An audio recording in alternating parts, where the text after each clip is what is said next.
ሰላም ጤና ይስጥልን እንዴት ናችሁ? የተከበራችሁ የፖድካስቱ ቤተሰቦች በያላችሁበት ሰላም እንድትሆኑ ምኞቴ ነው። የእንግሊዝ የሊግ ካፕ የፍጻሜ ጨዋታ ዛሬ የሚደረግ ይሆናል።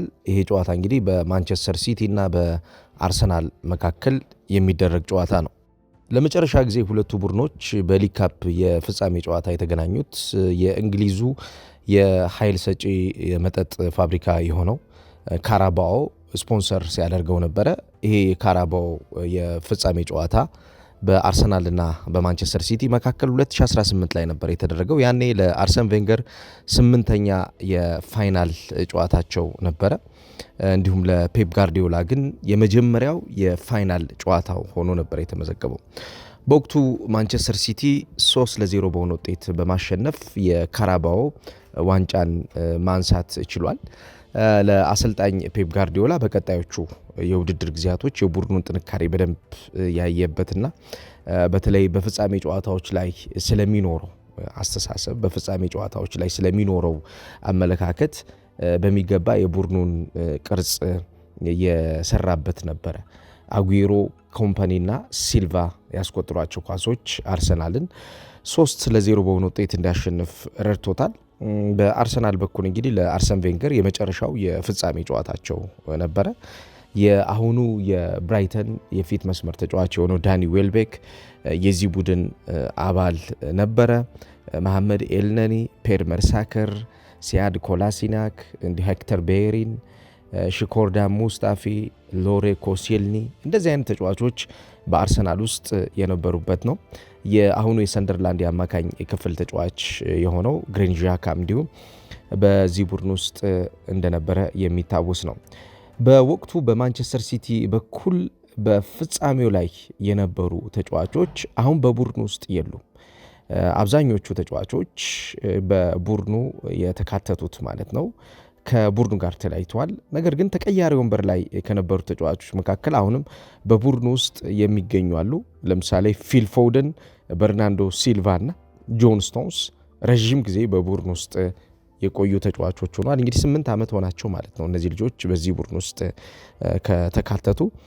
በወቅቱ ግብ ጠባቂ ክላውዲዮ ብራቮ ነበረ፣ ካይል ዎከር፣ ቪንሴንት ኮምፓኒ፣ ኒኮላስ ኦቶሜንዲ እንዲሁም አይካይ ጉንዶሃን፣ ፈርናንዲኒዮ፣ ዳቪድ ሲልቫ ሌላው ተጫዋች ነው። ኬቨን ዴ ብሩነ፣ ሊሮይ ሳኔ እና ሰርጂዮ አጉዌሮ የዚህ ቡድን አባል እንደነበሩ የሚታወቅ ነው። ዛሬ እንግዲህ በፍጻሜው ጨዋታ ሁለቱ ቡድኖች እንደገና ይገናኛሉ። ይሄ ሌላ ታሪክ ነው ለሁለቱ።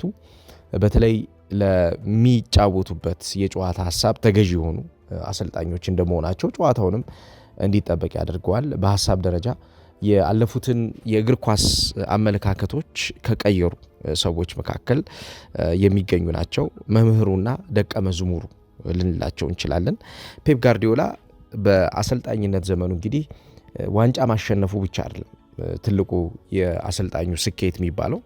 የፔፕ ጋርዲዮላ ስኬት የሚባለው በእግር ኳስ የተለየውን አንግል እንድንመለከት ስላደረገን ነው። በተለይም ደግሞ በፖዚሽናል ፕሌይ ውስጥ በጣም ስኬታማ የሚባለው አሰልጣኝ ነው። አሰልጣኝ ፔፕ ጋርዲዮላ በእንቅስቃሴ ስለ ፕሪሲሽን፣ ስለ ትክክለኝነት በሚገባ ያብራሩ የእግር ኳስ ስትራክቸሮችን፣ ቅርጾችን መፍጠር ችሏል። በፕሪሲሽን ውስጥ በትክክለኝነት ውስጥ ሃይብሪድ ስትራክቸር ምንድን ነው የሚለውን ነገር ለማብራራት የሞከረ አሰልጣኝ ነው።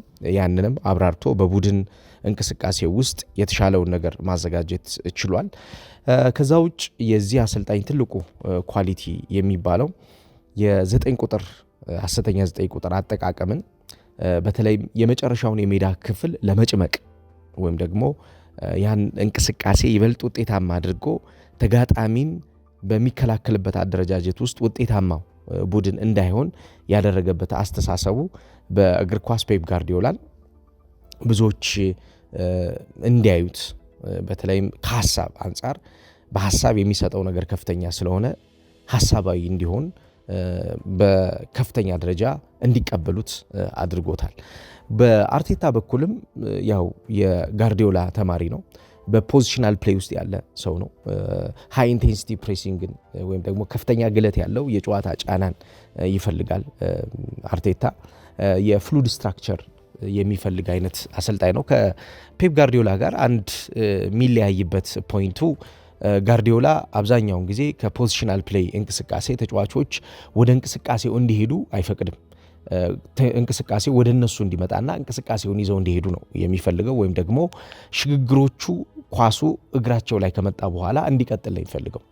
የአርቴታ ያለፉት 3 ዓመታት ለውጦች መካከል ግን አርቲፊሻል ትራንዚሽን የሚባለው ሀሳብ ይገኝበታል። አንድ ተጫዋች የተሰጠውን ወይም ደግሞ የሱ ተብሎ የተዘጋጀውን ቦታ በመልቀቅ የሱ ተብሎ ባልተዘጋጀው ወይም ደግሞ በሌላኛው የጨዋታ እንቅስቃሴ ውስጥ ገብቶ መጫወትን እንዲቻል ፍቃድ ሰጥቷል። ለምሳሌ ሃላንድ የአርቴታ ተጫዋች ቢሆን የተከላካይ መስመር ተጫዋች ሆኖ የመጫወት ስልጣን ያገኛል ማለት ነው።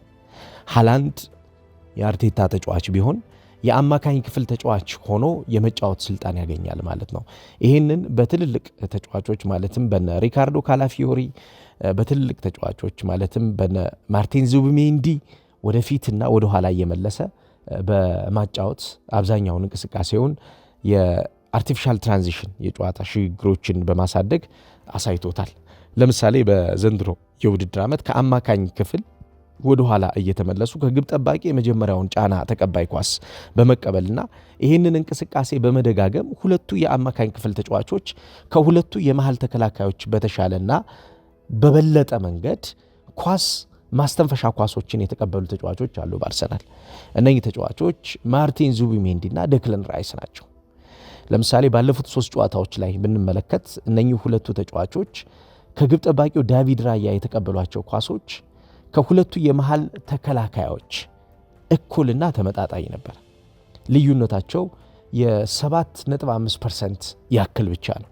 ይሄ ማለት እነኚህ ተጫዋቾች ወደ ኋላ ወርደው ኳስ የመቀበል ወደ ኋላ ወርደው ጫናን ተሸክመው ወደ ሁለተኛውና ወደ ሶስተኛው የጨዋታ ሽግግር የመሄድ ፍሉድ ስትራክቸራል ቼንጆችን ወይም ደግሞ ልውውጦችን ይፈቀድላቸዋል ማለት ነው። እንግዲህ በሁለቱ መካከል ካሉት የሀሳብ ሽግግሮችና ለውጦች መካከል አንዱ ይህንን ማንሳት እንችላለን። በፔፕ ጋርዲዮላ በኩል ያው ጋርዲዮላ በእግር ኳስ በተለይ ኢንቨርትድ ፉልባኮችን በመጠቀም ባለፉት 5 ዓመታት በእግር ኳስ ውስጥ ከፍተኛ የሆነ ሽግግሮችና ለውጦችን ካመጡ አሰልጣኞች መካከል አንዱ ነው። በተለይ እነኚህን ተጫዋቾች የአማካኝ ክፍል ተጫዋች በማድረግ የአማካኝ ክፍል ተጫዋቾችን ይበልጥ እንዲያግዙ በመርዳትና የአማካኝ ክፍል ተጫዋቾች ደግሞ የተሰጣቸውን ፖዚሽኖች የተሻለ አሳድገው የተሻለ ከፍ ያለ የጌም መረዳት የተሻለ የእግር ኳስ ዕውቀት እንዲኖራቸው ፍቃድ በመስጠት ይታወቃል። ይሄ ማለት ከመስመር በሚነሱ የጨዋታ ሽግግሮች የሚጠበውን የኳሱን ክፍል እየተከተሉ ከአማካኝና ከአጥቂ ክፍል ተጫዋቾች ጋር የሚኖራቸውን የተጫዋቾች ልውውጥና ኒውሜሪካል አድቫንቴጆችን ኒውሜሪካል ሱፔሪዮሪቲ በተለይም ደግሞ በቦል ሪቴንሽን ላይ የሚኖራቸውን የተሻለውን የኳስ መልሶ የማግኘትና ኳስ እግር ላይ የማቆየትን ስራ እንዲሰሩ ያግዛቸዋል። በፖዚሽናል ፕሌይ አንዱ ትልቁ ለውጥ የሚባለው ዛሬም በሚኖረው ጨዋታ ኤክስፔክት የምናደርገው በፔፕ ጋርዲዮላ በኩል የአማካኝ ክፍል ኦቨርሎዶችን ልናይ እንችላለን። ይሄ ከአማካኝ በሚነሳው የተጫዋቾች የጨዋታ ቁጥጥርና ብልጫ ውስጥ በተለይም ደግሞ ስፔሲፊክ ዞኖችን በመምረጥ ፔፕ ጋርዲዮላ በእነኚህ ቦታዎች ላይ የሚፈጠሩትን ጫናዎች ተጫዋቾቹ ተቀብለው ጫናዎቹን አሸንፈው ወደ ሁለተኛውና ወደ ሶስተኛው የሜዳ ክፍል በሚሄዱባቸው ሽግግሮች ውስጥ የተከፋፈሉትን የጨዋታ እንቅስቃሴዎችን ኮንትሮል እንዲያደርጉ በተለይም እሱ እንደሚለው ክሪኤቲንግ ትራያንግልስ እና ሜንቴኒንግ ስፔሲፊክ ዲስታንስ ነው የሚለው የነኝን ሁለቱን ሐሳቦች እንዲደጋግሙ ይፈልገዋል። የተጫዋቾችና በተጫዋቾች መካከል ያለው የተራራቀው የጨዋታ የንክኪ አቋቋም አብዛኛውን ጊዜ የተመጠነ እንዲሆን ይፈልጋል ፔፕ ጋርዲዮላ። የአርቴታ የጨዋታ እቅድ ደግሞ ይሄ የተመጠነ የሚባለውን የጨዋታ አቋቋም መበታተን ይፈልጋል። አብዛኛውን በእነሱ የጨዋታ እንቅስቃሴዎች መካከል በመግባት ስፔሲፊክ የሆኑ ወይም ደግሞ የተመረጡ ተጫዋቾችን 2 እና 3 ሪአክሽኖች ውስጥ ያደገ የሚባል ንክኪዎች እያደረጉ ማንቸስተር ሲቲዎች ወደ መጨረሻው የሜዳ ክፍል በሚያደርጓቸው ሽግግሮች የመጨረሻ የሜዳ ሽግግሮቻቸው ውጤታማ እንዳይሆኑ ተጫዋቾችን ይበልጥ ፍቃድ ይሰጣል ማለት ነው። ስለዚህ ለአንዱ የጨዋታ ሐሳብ ይዞ በሚመጣበት ሰዓት ሌላኛው ደግሞ የጨዋታ ሐሳቡ ማርከሻ ይዞ ይመጣል ማለት ነው። በተለይ በዛሬው ጨዋታ ኤክስፔክት የምናደርገው በአርቴታ ቡድን ውስጥ ማን ቱ ማን ማርኪንግ አብዛኛውን ተጫዋቾች የማንቸስተር ሲቲ ተጫዋቾች በሚያደርጓቸው ንክኪዎች፣ የኳስ ንክኪዎች ወይም ደግሞ ነፃ የሰው ሽግግሮች ውስጥ ተጫዋቾችን በማቆም እነዛ ተጫዋቾች ወሳኙ የሚባለውን ንክኪ እንዲያደርጉ ፍቃድ የሚሰጥ የጨዋታ ሐሳቤ ኤክስፔክት እናደርጋለን። አብዛኛውን የፔፕ ጋርዲዮላ የጨዋታ እቅድ በሽግግሮች በተለይም በተጫዋቾች ከፍተኛ የሆነ የጨዋታ ዕውቀትና እድገት ውስጥ የተመሰረተ ስለሆነ አብዛኛውን በሃይ ፕሬሲንግና ኮምፓክት በመሆን የጨዋታ እቅዶቹ ውስጥ የሱ ቡድን ኳስን ሪጌን የማድረግ በተለይም ደግሞ ሁለተኛ እድልን ፈልጎ ውጤታማ የማድረግ የመጀመሪያ ኢነርጂን ያለማጣት የመጀመሪያ ዲፌንሲቭ ላይን ላይ የተጫዋቾች ጥንቃቄን ከዛ ውጭ እሱ የሚለው ኤክስትሪም ሴንትራል ኮምፓክትነስን ይፈልጋል። አሁን ለምሳሌ ከአማካኝ ክፍል ወይም የተከላካይ መስመር ክፍል ተጫዋቾችም አንዳንዴ ገፍተው ወደ አማካኝ ክፍል በሚሄዱበት ሰዓት ኮምፓክት መሆን አለባቸው ብሎ ስለሚያስብ ይህን የሚያደርግበት ዋነኛው ምክንያት ደግሞ ኦፖነንትን ለመገደብ ነው። በነፃነትና በነፃ ፍቃድ መጥተው ኳስ የሚጫወቱበት ወይም ደግሞ አድቫንቴጅ የሚወስዱበትን ሲቹዌሽን እንዳይደጋግሙ ይፈልጋል። ይህንን በሚያደርግበት ሰዓት ታዲያ የአማካኝ ክፍል ተጫዋቾች እርስ በርሳቸው ያላቸው ግንኙነት ለምሳሌ በመካከላቸው ያለው አቋቋም በመካከላቸው የሚኖረው ተጋግዞ የሚደረገው የመጨረሻ የሜዳ ክፍል ወይ ሁለተኛ የሜዳ ክፍል ሽግግርን በተመለከተ በጥንቃቄ እንዲጫወቱ ይፈልጋል ማለት ነው። ይህንን እንቅስቃሴ የመስበር ኃላፊነት ነው እንግዲህ የሚኖርበት ማለት ነው የአርቴታ ቡድን። ምክንያቱም በእንቅስቃሴ ፔፕ ጋርዲዮላ የሚመርጣቸው መንገዶች በሙሉ በቡድን ቢልድ አፕ ላይ በቡድን የሃይ ፕሬሲንግ ሲስተም ላይ በተለይም ደግሞ አሁን በቅርቡ ተግባራዊ ያደረገው የጨዋታ ሐሳቤ ምናልባት ያለፉት 7 እና 8 ዓመታት ፔፕ ጋርዲዮላ ይጠቀምበት የነበረውን የጨዋታ እቅድ የቀየረበት ስለሆነ ዛሬ በሚደረገውም ጨዋታ እንድታስተውሉት የምፈልገው ይሄ ሐሳብ ስለሚሆን በጨዋታውም ይሄንን ሐሳቡን የሚያሳድግበት ነገር እንደሚሆን ይጠበቃል። እንደውም የሚሉት ምንድነው እሱን ሞደርን ጋርዲዮላ ታክቲካል ኢቮሉሽን ነው የሚሉት በ2025 እና 26 ያለውን ነገር አንስተው ማለት ነው። በተለይ ደግሞ ይህንን ሐሳብ የሚያነሱት ካስፈረማቸው ተጫዋቾች በመነሳት ነው። የሱ የጨዋታ ሐሳብ እንደምታውቁት የፔፕ ጋርዲዮላ የጨዋታ ሐሳብ ሜዳውን መለጠጥ የሚፈልግ ሐሳብ ነበር መጀመሪያ ላይ። ይሄ ሜዳውን መለጠጥ የሚፈልገው የጋርዲዮላ ሐሳብ በተለይም ከተጫዋቾች ኳሊቲ ጋር በተያያዘ የተጫዋቾች ጥራት እየቀነሰበት ሲመጣ ግን ሜዳውን ወደ ማጥበብ መጥቶ ነበረ። ስለዚህ ሜዳውን ወደ ማጥበብ የመጣበት ሐሳብ አሁንም እንደገና ውጤታማ ሊያደርገው አልቻለም። ስለዚህ ምንድነው አሁን እያደረገ ያለው? ስትሬቺንግ ኢት ዋይድ ነው የሚለው። በተለይም ደግሞ እሱ የሚለው ሐሳብ ምንድነው? የተለያዩ የጨዋታ ሳጥኖችን የመጫወቻ ሳጥኖችን ለመፍጠር ስትሬች ማድረጉ የአማካኝ ክፍሉን ኮምቢኔሽን ስለሚያሳድግልኝ ቅንጅቱን ስለሚያሳድግልኝ በቀኝና በግራ በሚደረጉ ሽግግሮች ለምሳሌ ረጃጅምና አጫጭር ኳሶች በሚሸጋገሩበት ሰዓት እነዚህን ረጃጅምና አጫጭር ኳሶችን የሚቀበሉና የኳሱን እንቅስቃሴ ሁለተኛና ሶስተኛ እንቅስቃሴ ይበልጥ የሚያሳድጉ ተጫዋቾች አስፍተው ቆመው መጠበቃቸው ለእንቅስቃሴው በጣም አስፈላጊ ስለሆነ ኮላፕስ የምናደርግበትን የጨዋታ ሐሳብ ትተን አሁን ስትሬች ወደምናደርግበት የጨዋታ ሐሳብ መተናል ብሎ ነው የሚያስበው ፔፕ ጋርዲዮላ። ይህንንም ደጋግሞ እያደረገው እየተመለከትን ነው የምንገኘው።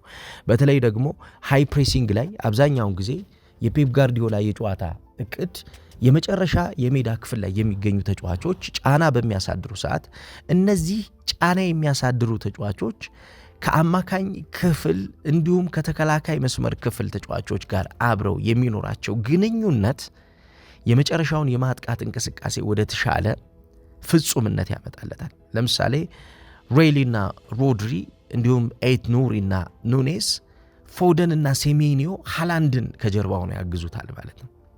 የነኚህ ተጫዋቾች ከጀርባ ሆነው የፊት መስመር ተጫዋቹን ማገዛቸው በመካከላቸው የሚፈጠሩ ጥያቄዎች እንኳ ቢኖሩ እነኚህን ጥያቄዎች እየመለሱ እንዲሄዱ እድል ይሰጣቸዋል ማለት ነው። ስለዚህ በዛሬው ጨዋታ ስትሬች የሚደረጉ የጨዋታ ሐሳቦችን ኤክስፔክት እናደርጋለን።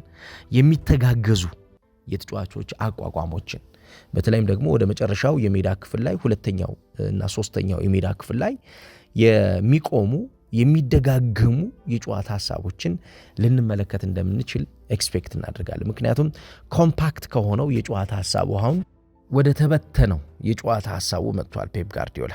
ይሄ የጨዋታ ሐሳብ አብዛኛውን ከሜዳ ከሚፈጠረው ችግር አንጻር ከሜዳ ከሚፈጠረው ጫና አንጻር ያንን ጫና የሚቆጣጠርበት ጊዜ ይገዛለታል።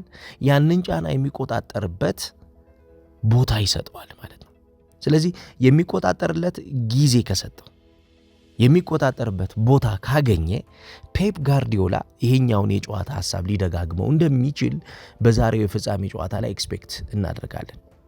የሴት ፒስ ማስተር የሆነው አርሰናል ዛሬ የማንቸስተር ሲቲን የመጨረሻውን የሜዳ ክፍል ከሚረብሽባቸውና ይሄ ኢፌክቲቭ የሆነው የጨዋታ ፓተርን ከሚደጋግምባቸው ሐሳቦች መካከል አንዱ ነው።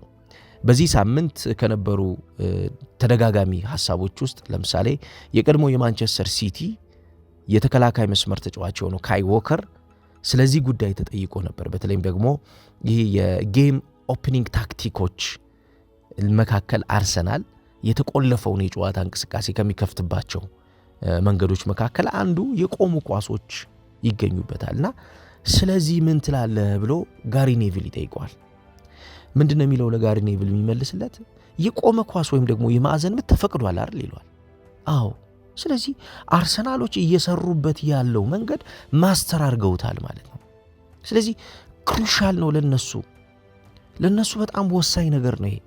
ሌሎቹ አድርገው ካልተሳካላቸው ይሄ ነገር አርሰናል አድርጎ ከተሳካለት የአርሰናልን አፈጻጸም ነው ማድነቅ ያለብን ይሏል። የአርሰናልን አፈጻጸም ምናደንቅበት አስገዳጅ ምክንያት አለ። ለምሳሌ እኔ በሲቲ በነበርኩበት ሰዓት ይህንን ነገር ተመልክቼዋለሁ። ምን ያክል እንደሰሩበትና ምን ያክል እኔ የነበረኝን አቋቋም እንድስት እንዳደረጉኝ አስታውሳለሁ ይላል። በዛ አጋጣሚ የምታስታውሱ ከሆነ ጋብርኤል ማጋሌሽ ጎል ያገባበት አጋጣሚ ነበር። ጋብርኤል አንዱ የሚያደርገው ነገር ምንድነው? ኢንቲሚዴቲንግ ዩር ኦፖነንት የሚል ሐሳብ አለ። በሜዳ ውስጥ የሚያጋጥመውን ተጋጣሚ በጨዋታ እንቅስቃሴ የሚያስገድደውን የጨዋታ ስራ እንዲሰራ ይገፋፋዋል። ይህ የሚያደርገው ምንድነው?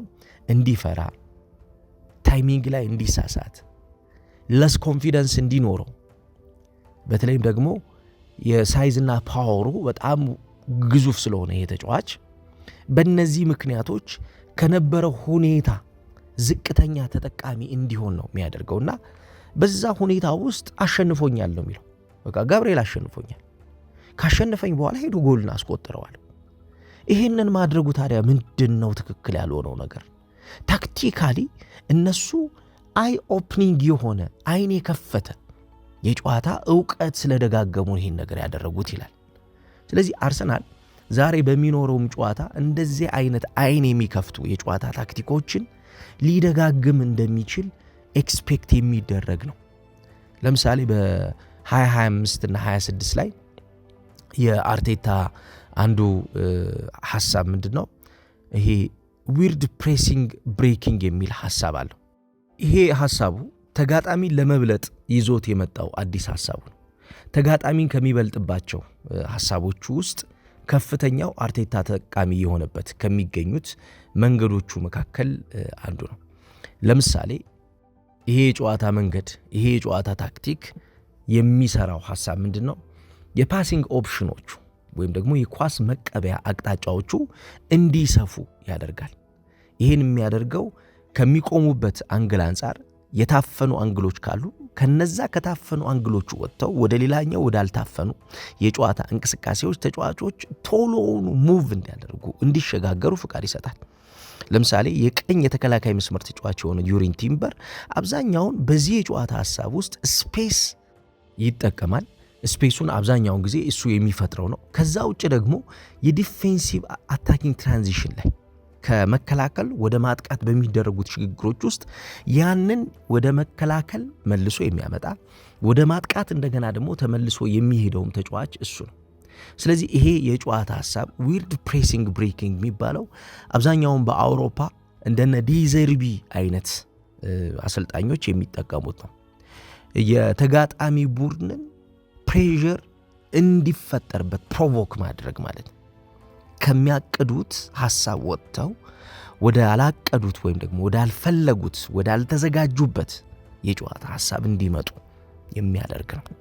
ይህንን በእንቅስቃሴ በተደጋጋሚ እያሳደገ እየደጋገመ ተመልክተነዋል። ለምሳሌ በፓሲንግ ኦፕሽኖቹ ላይ በሚቆለፉበት ሰዓት የሚጠቀመው የጨዋታ ታክቲክ 4-2-3-1 ከሆነ 3 የማጥቃት አቅም ያላቸውን ተጫዋቾች ወደፊት ያደርግና ዲፕ ላይን ፕሌይሜከሩን አንድ ያደርገዋል ወይም ደግሞ ወደ 2ም ሊያሳድገው ይችላል። ከዛ ውጭ ምንድነው የሚያደርገው? ፍሌክሲቢሊቲው ወይም ደግሞ የጨዋታው እንቅስቃሴ ተለዋዋጭነቱ ወዴት ሊመጣ ይችላል? 1-2-2-1 ወደሚል ስትራክቸር ወይም ደግሞ ከመጨረሻ የመጫወቻው ዞን ምክንያቱም የዲፕ ፌዝ ቢልድ አፕ ስለሚፈልግ ሚኬል አርቴታ 1-1-1 ወደ ሆነ የጨዋታ ስትራክቸርም ሊመጣ ይችላል። ይሄ ማለት ግብ ጠባቂው ተከላካዩ ጋብርኤል ሊሆን ይችላል ወይም ደግሞ ሳሊባ ሊያጠቃ ስለሚሄድ ከሱ ፊት ዴክላን ራይስ ወይንም ደግሞ ዙቢሜንዲ ሊቆሙ ይችላሉ። ስለዚህ ሼፕ ወዴት ይመጣል ማለት ነው? 1-1-1 ወደ ሆነ ሼፕ ሊመጣ ይችላል ማለት ነው። አማካኙም በዚህኛው ስትራክቸር ውስጥ ይቆያል ማለት ነው። ሪስክ ዲፌንስን በተመለከተ ለምሳሌ ስትራክቸሩ ፕሮቫይድ የሚያደርገው ነገር ምንድነው? ቀጥተኛ የሆነ ፈጣን የዲፌንሲቭ ሽፋን እንዲያገኝ ያደርጋል። እሱ የሚለው እንደውም ፕሮቫይድ ኢሚዲየት ዲፌንሲቭ ከቨሬጅ ነው የሚለው። በተለይም ደግሞ ከኳስ ኋላ ያለውን የመከላከል አደረጃጀትን በማጥበቅ በተለይ እንደነ ሲቲ አይነት በተደጋጋሚ በሚያጠቃ የጨዋታ እንቅስቃሴና ሐሳብ ውስጥ ያለ ቡድን ምክንያቱም ለመቆጣጠር ኮምፓክትነሱን እንዲቆይ ለማድረግ ይሄ ስፔስ ሚኒማይዝ ለማድረግ በሚደረጉ እንቅስቃሴዎች ውስጥ ሲቲ ተገማች ቡድን አይደል። ስለዚህ የሲቲ ተገማች አለመሆን በእንቅስቃሴው ምን ይፈጥራል ማለት ነው? የተሻለ በጨዋታ እንቅስቃሴ ውጤታማ መሆን ፐርፌክት መሆንን ይፈልጋል። ስለዚህ ይሄኛውን የጨዋታ ሐሳቡን የሚያመጣበት ዋነኛው ምክንያት የሲቲን ተገማችነትን ለመቀነስ ነው። ከዛ ውጭ በእንቅስቃሴ ለምሳሌ ፊት መስመር ላይ ኦፌንሲቭ ስታገሪንግ የሚለው ሐሳብ አለ። በተለይ የሆልዲንግ ሚድፊልደሮች ደብል ፒቮት ላይ የሚቆሙ ተጫዋቾች አብዛኛውን ዲፈረንት ዴፕዝ እንዲኖራቸው የተለያየ ጥልቀት እንዲኖራቸው ይፈቅዳል። ይሄ ሐሳቡ ለምሳሌ አንዱ ወደፊት ሄዶ እያጠቃ አንዱ ወደ ኋላ ተመልሶ የተከላካይ መስመር ክፍል ሽፋን ሰጥቶ የተከላካይ መስመር ክፍል ተጫዋቹ ለምሳሌ ጋብርኤል ማጋሌሽ ሳጥን ውስጥ ሲያጠቃ ልናገኘው እንችላለን። ኦፌንሲቭ ስታገሪንግ የሚለው ሐሳቡ ይሄ ነው። ስለዚህ ኦፕሽናል ነው ማለት ነው።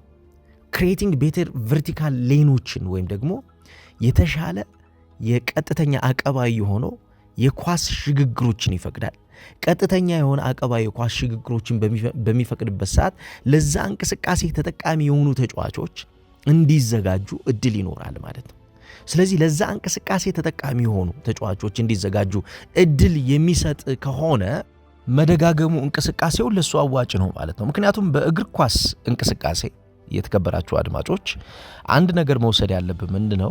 ሁሌም አሰልጣኞች አዳዲስ ሐሳቦችን ይዘው የሚመጡት ከሚፈጠርባቸው የእንቅስቃሴ ጫና አንጻር ከሚፈጠርባቸው የእንቅስቃሴ ብልጫ አንጻር ለዛ እንቅስቃሴ ማሸነፊያ የሚሆን መንገድ ነው የሚያዘጋጁት።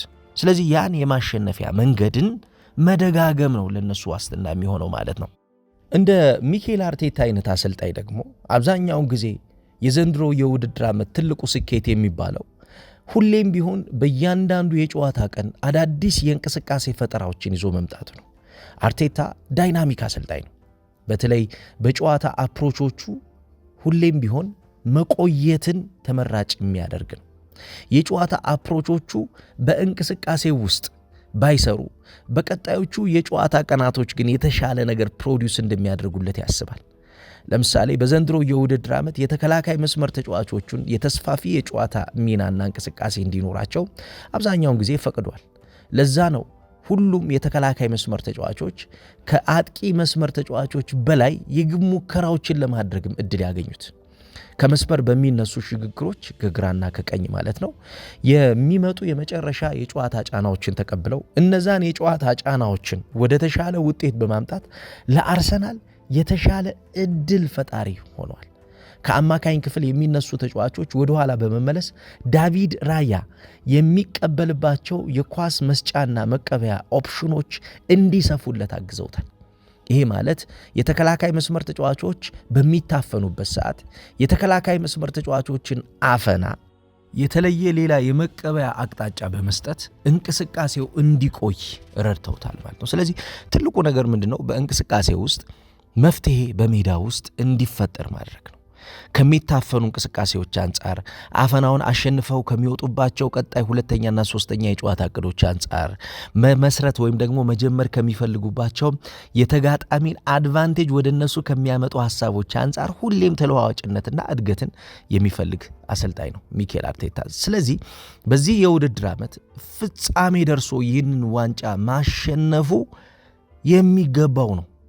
በቢውልድ አፕ ስትራክቸሩ፣ በሴት ፒስ ማስተርነቱ፣ በዲፌንሲቭ ሶሊዲቲው፣ ቀደም ያልኳችሁን ዊርድ ፕሬሲንግ ብሬኪንግ እቅዶቹ፣ ሁሌም ቁጭ ብሎ በንባብ ራሱን እያሳደገ በንባብ የተሻለውን ነገር ለመስጠት እየሞከረ ያለ አሰልጣኝ ሚኬል አርቴታ ሁሌም አዳዲስ ነገሮችን ያመጣል። ከሚመርጣቸው ተጫዋቾች በመነሳት የተጫዋቾችን ኢነርጂ ማክሲመም ሌቭል ላይ ለማምጣት የሚመርጥ አሰልጣኝ ነው። ማክሲመም ሌቭል ላይ ለማምጣት መደጋገም እንዳለበት ያውቀዋል። ይህን ነገር አለማቆሙ ለሱ የሚሰጠው ፖዚቲቭ ነገር ምን እንደሆነ ያውቀዋል። ስለዚህ እየደጋገመ የተሻለ ነገር እየፈጠረ እያሳደገ የተለየውን ቡድን ፈጥሯል።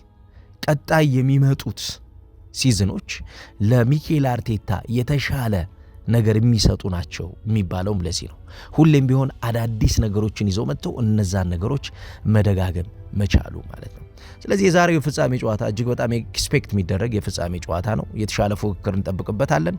ጥሩ የጨዋታ ጊዜ እንዲሆንላችሁ እንመኛለን።